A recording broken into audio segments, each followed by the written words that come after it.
Merhabalar çocuklar.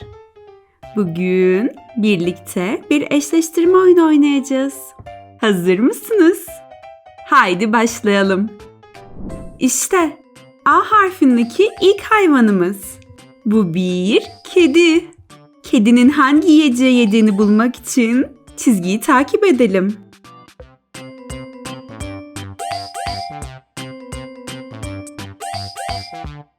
Evet, kediler süt içmeyi çok severler.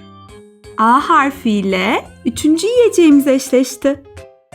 Şimdi B harfindeki ikinci hayvanımız. Bu bir sincap. Sincapın hangi yiyeceği yediğini bulmak için çizgiyi takip edelim.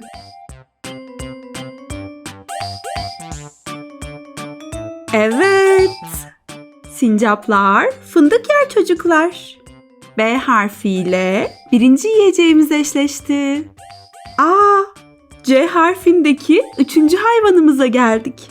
Bunun hangi hayvan olduğunu biliyor musunuz? Bir maymun. Maymunun hangi yiyeceği yediğini bulmak için çizgiyi takip edelim.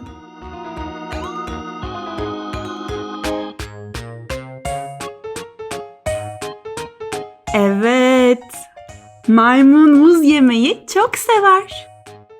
C harfi dördüncü yiyeceğimizle eşleşti.